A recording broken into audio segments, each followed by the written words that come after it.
Okay, part 31, I think we're on. So after all of that commotion that happened between me and him, I wasn't talking to him like at all. Like there's no need for me and you to talk.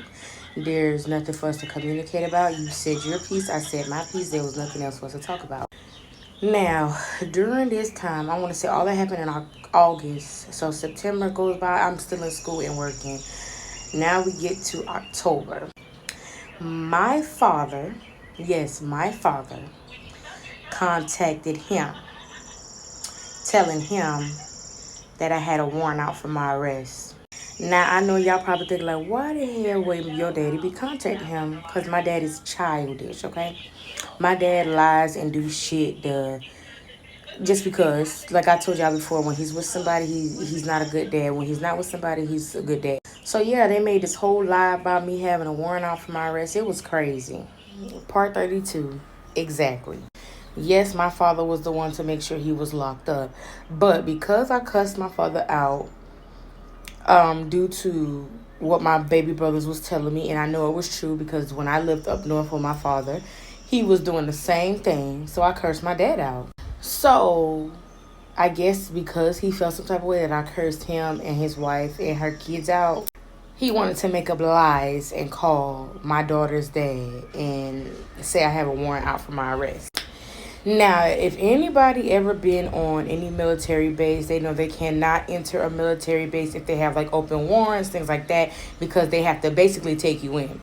Now, when I was going to Claflin, instead of me driving to Orangeburg, I was going to Fort Jackson to do my classes at night after work. So when I found this out, I made a whole status and this shit blew the fuck up, okay?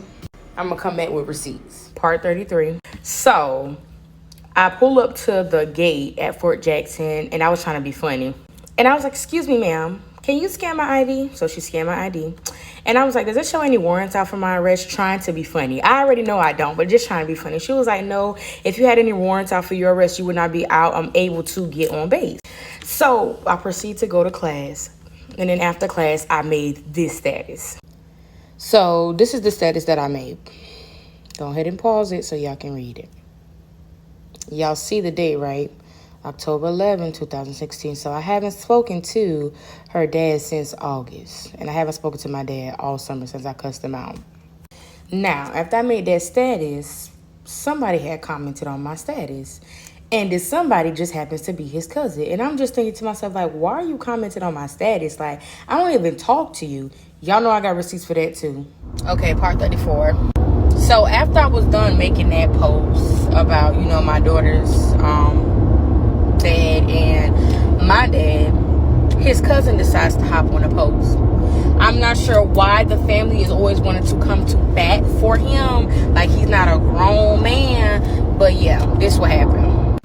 So this is what the cousin decided to comment on my damn post. Okay. I don't know what be wrong with his family, but yeah. And this was my damn response to her. Here's more.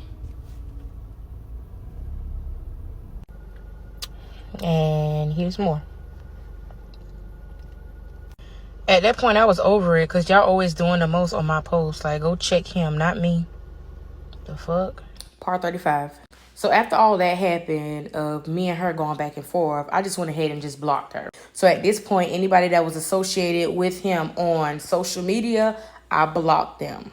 But I did not block him, his mama, or his daddy from my phone. So they were still able to contact me via text message or phone call, but just not able to talk to me on social media. Now, y'all see that happen October. I haven't talked to that man, what was it? A few months before that. So from the time that I did not talk to him or me and him got into it, October, November, December, all throughout that time, nobody was contacting me about my baby at all. They were never contacting me about my baby, but they were really not contacting me, like trying to see her for holidays, none of that. So now after all this, we fast forward to January of 2017. Ain't no comment, but I'm going to go ahead and get part 36 out the way. So now here it comes, January of 2017. Everybody know my birthday is January 7th, so of course I celebrated my birthday. Now, I get a letter in the mail basically saying how we have to go before the judge or the mediator for child support. Now, everybody that know me knows I don't give a damn about no child support. Just take care of your child. We cool. Like, I always told him, like, I will always be a cool baby mama, how he like to put it. Take care of your child. You ain't got to worry about paying child support. But y'all know that was not the case. That was not the case at all. So, January 13th of 2017, to be exact, we go to court. All that shit he was talking in the Facebook messages, he ain't had none of that energy when we was before the mediator. So now we're here with the mediator, and he's literally lying to the mediator. Y'all know I got to tell y'all about this part 37. So again, we're in front of the mediator, a black woman. So now she's getting to ask him, like, why haven't you been paying your child support? And I can't remember what he said, but I know it was some lame-ass excuse, because she was like, that's not no excuse for you not to be taking care of your child.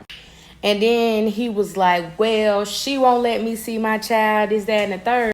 And she looked at me and she was like, well, ma'am, is that true? And I'm like, no, he can see his child whenever he wants to. He chooses not to. Because when he texts me, it be on some BS. Or when I text him about his child to let him know, like, hey, you need to be in her life, it be on some BS. Again, I ain't nobody to play with.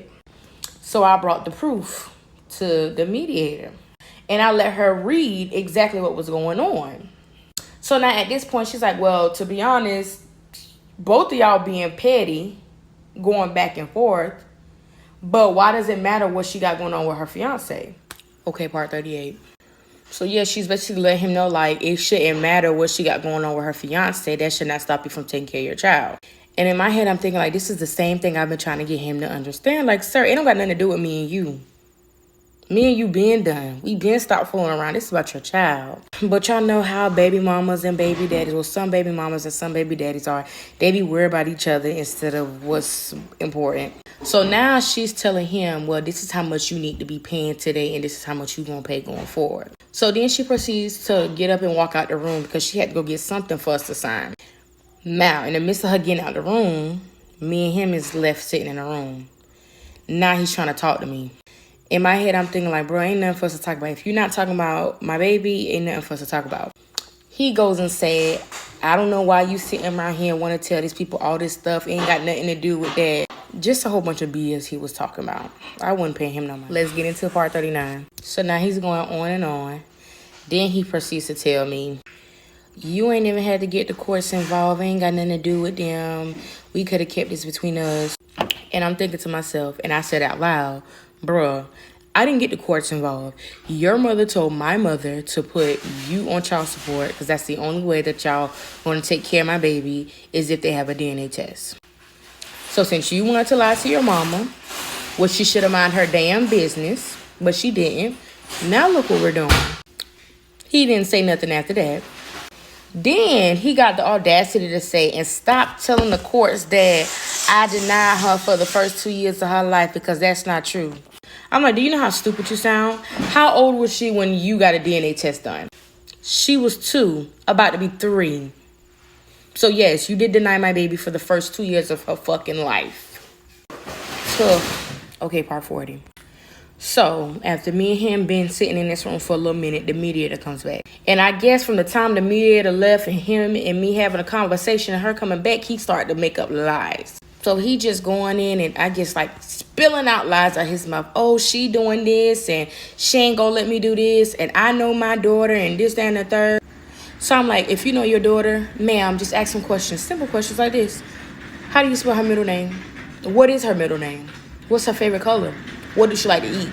Ask her those things because if he's someone that is consistent in her life, he would know these things. So she looked at him. Basically like, do you know these things? And he's looking stupid. Ain't had nothing to say. And I'm like, exactly. I never once kept this man away from his daughter despite what him and his family has done to me. Never. To this day, never. Then he goes and say, but she got me blocked. I'm like, you damn right I got him blocked. Did you not just see what he